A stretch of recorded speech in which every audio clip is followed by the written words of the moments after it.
Hello, my dear students. You have already read mathematics a lot from Kavindra sir. Oh, disgusting. A lot of things he taught. It took around 50 minutes. I was unable to understand actually what he taught. Let's enjoy our next class. Next class will be taught by the senior most teacher of our school, SUSAMA ma'am. Madam SUSAMA CHAYANI, I welcome her to your class. Good morning, sir. Good morning. How are you, madam? Yes, fine. How my students are? Yes. I think you are enjoying a lot during this pandemic time. Not exactly, sir, but somehow I have managed. Thank you, thank you. So, she will be teaching you today about democracy. Do you have any idea about democracy? That is actually the rulers which are elected by the people. But according to my knowledge, rulers are by the people, for the people, of the people. I don't have any idea regarding this. Ma'am will be explaining you in details. Enjoy your class. We'll meet you after the class. Thank you all. Good morning, students. Good morning. Very good morning. How are you? I hope you are fine. Yes? I'm fine, ma'am. Yes. So, last class we have gone through what is that democracy, how some countries are telling that they are democratic and some are telling non-democratic. So, it is quite a very difficult task to understand. But which countries are democratic and which are not? Before going to that part, we have to know the meaning of democracy. What is the meaning of democracy?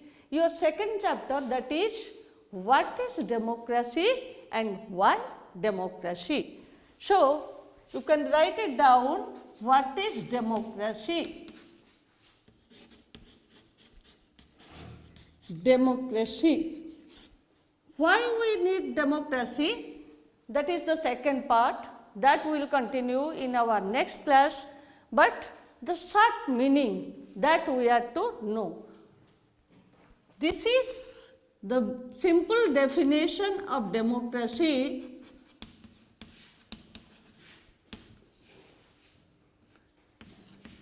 Democracy is a form of government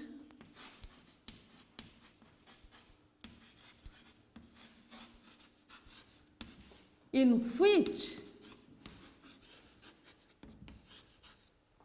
the rulers are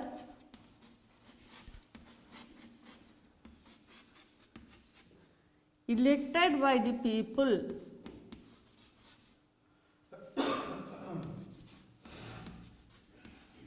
by the people. So, this is the short meaning of democracy. Democracy is a form of government in which the rulers are elected by the people. So, before going to it, there are some key terms that we have to focus on. What are those key terms? First, form of government. Second, rulers. Third, elected. And last, it is people. So, we have to write the key terms, that is, form of government I am bringing to the last. Why so? That I will be explaining during my class. First, it is rulers. Then second, it is elected. Third, it is people. And fourth, it is form of government. This definition may look very simple and it is also understood by everybody, I hope. But these are the key terms and we have to see these key terms. When we are telling that democracy is a form of government in which the rulers. Now, you may think of who may be the rulers in a democratic country? So the question arises, who may be the rulers? Rulers can be king, rulers can be dictator. Whether we will consider those rulers or dictators and they will be coming under democracy or not? Next question. Madam Prime Minister. Yes, that I am to tell you. Next term it is elected. It is also, if we will go through this elected, that is the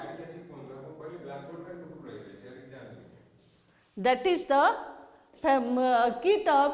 Why so? Elected. Means now the question will arise, which type of election? Or they are elected or they are being chosen by the people, that is also a factor. And now this is the third point, that is people. People may be the citizens.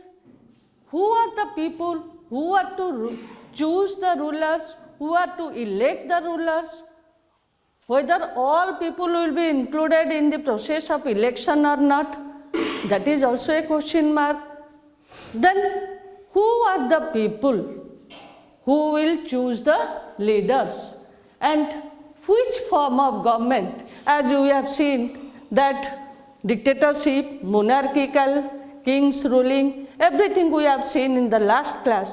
But here it is form of government.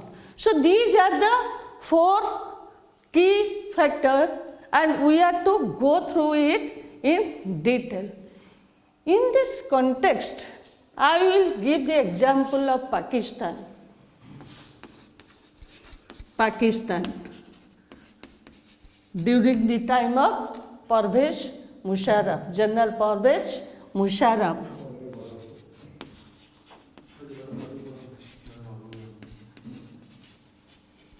General Parvez Musharraf.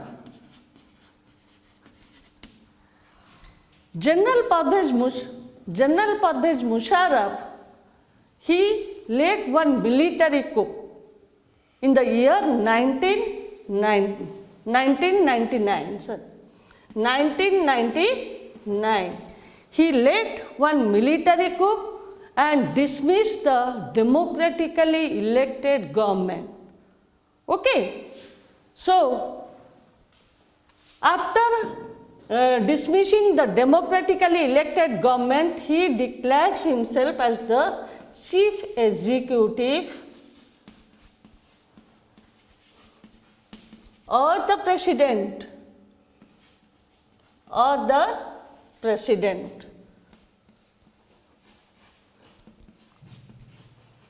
So, when he declared himself as the chief executive or the president, do you think that people will accept like this? No, never they will accept. If I am to tell that I am the president of India, can all people accept? Not possible. Then what happened?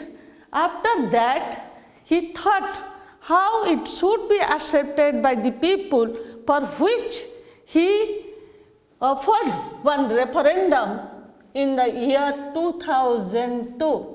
One referendum.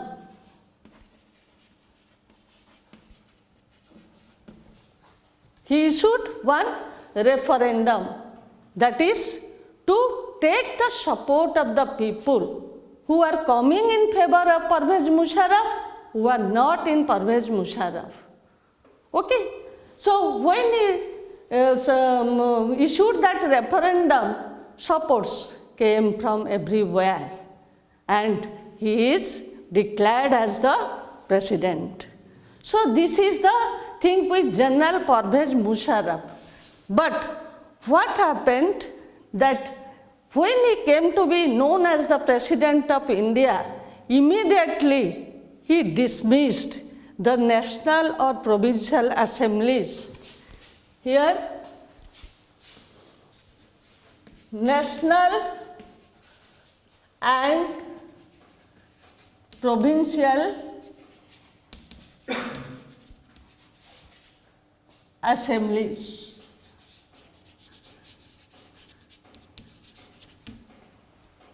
When he came to the power, he immediately dismissed. Then what he did? He took control of all these assemblies. Okay? And then what happened? Another civil cabinet was there that was also under his control. Civil cabinet. That was also under his control. But the thing is that people easily do not accept the power of Parvez Musharraf. People thought that immediately he came to power, to control of everything. So as a result, some democratic activists and media people, they go against the ruling of Parvez Musharraf. This is not good. You have declared yourself, you have issued one referendum in your support, which is also not good. So how you are doing like this? So this is the question of the common people, which he could not.